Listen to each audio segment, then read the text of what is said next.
Halo semuanya, selamat datang di panduan untuk mata kuliah Manajemen Perubahan dengan kode EMBS 4324.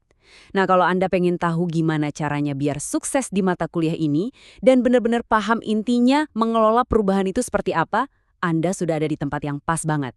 Yuk, kita langsung mulai aja. Oke, pertama-tama ada sapaan hangat nih dari tutor Anda, Ibu Teti Sufianti Zafar. Anggap aja ini kayak undangan pribadi dari beliau buat kita semua untuk memulai perjalanan belajar yang seru ini bareng-bareng. Jadi, sebenarnya apa sih manajemen perubahan itu? Gampangnya gini, ini tuh soal gimana caranya sebuah organisasi bisa bertahan atau bahkan makin maju di dunia yang serba nggak pasti ini. Kita bakal belajar ngelola prosesnya, paham faktor-faktor pendorongnya, dan yang paling penting, ngajak orang-orang di dalamnya buat ikut berubah. Ini tuh seni sekaligus ilmu buat menavigasi masa depan. Terus, tujuannya apa? Nah, di akhir mata kuliah ini, Anda diharapkan bakal punya semacam kacamata khusus buat membaca sebuah organisasi. Anda bakal bisa menganalisis perubahan sampai ke akar-akarnya, mulai dari sumber daya internal sampai tekanan dari luar. Ini bukan cuma teori loh, ini skill strategis yang kepake banget di dunia kerja.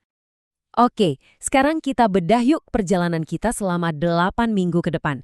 Anggap aja ini peta jalan Anda biar nggak tersesat dan sampai ke tujuan dengan sukses.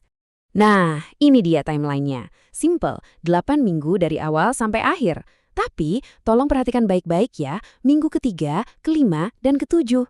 Ini adalah momen-momen krusial, karena disitulah tugas-tugas utama Anda jatuh tempo. Jadi, langsung tandain kalender Anda sekarang juga. Perjalanan kita bakal dimulai dari fondasinya dulu, yaitu soal organisasi, lalu kita bakal menyelam lebih dalam ke lingkungan yang mempengaruhinya, ngomongin inovasi sampai peran super penting dari kepemimpinan dan budaya. Kelihatan kan alurnya? Setiap topik ini nyambung satu sama lain, jadi pemahaman Anda bakal dibangun secara bertahap. Anda udah tahu apa yang dipelajari dan kapan. Sekarang gimana caranya?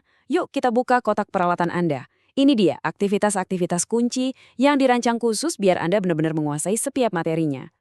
Ada 4 pilar utama dalam proses belajar Anda di sini. Inisiasi sebagai fondasi pengetahuan, diskusi buat mempertajam pemahaman, tugas untuk menerapkan ilmu, dan latihan sesi buat ngecek seberapa jauh Anda sudah paham.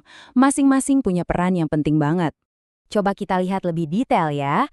Anda mulai dari inisiasi, ini materi intinya. Udah paham? Jangan simpan sendiri, bawa pemahaman itu ke forum diskusi buat diobrolin bareng teman-teman dan tutor. Lalu, tunjukkan penguasaan Anda lewat tugas. Dan terakhir, uji lagi kemampuan Anda dengan latihan sesi. Ini siklus belajar yang komplit, manfaatin semuanya ya. Nah, sekarang kita masuk ke bagian yang paling ditunggu-tunggu nih, soal nilai. Penting banget buat paham gimana cara kerjanya biar Anda bisa nyusun strategi dan dapat hasil yang maksimal. Yuk, kita pecah satu persatu. Oke, jadi poin krusialnya ada di sini. Nilai tutorial online atau tuton Anda itu datang dari 3 komponen ini.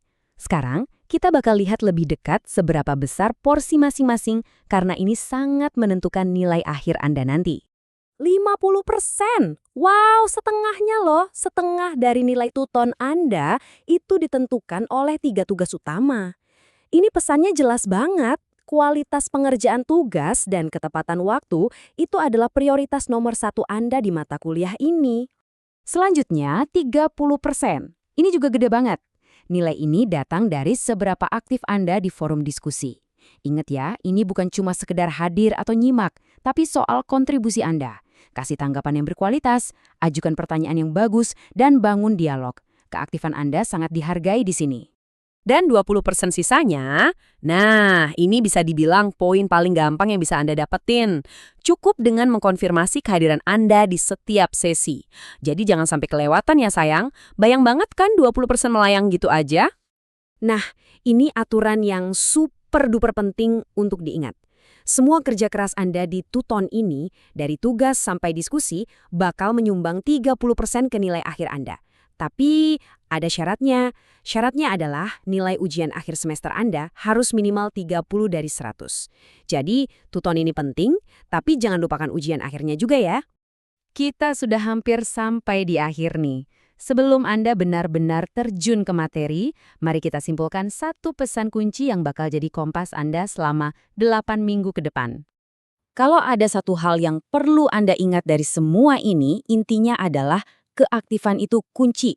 Jangan cuma jadi penonton pasif, terjun langsung ke diskusi, bertanya, berdebat, dan yang pasti, kerjakan tugasnya. Karena cuma dengan cara itulah informasi bisa berubah jadi pengetahuan yang beneran nempel. Jadi, setelah melihat semua ini, pertanyaannya sekarang bukan cuma tentang lulus mata kuliah. Pertanyaannya kembali ke Anda. Apakah Anda siap untuk mulai belajar mengelola perubahan? Baik itu di organisasi nanti, maupun dimulai dari diri Anda sendiri. Selamat belajar dan semoga sukses!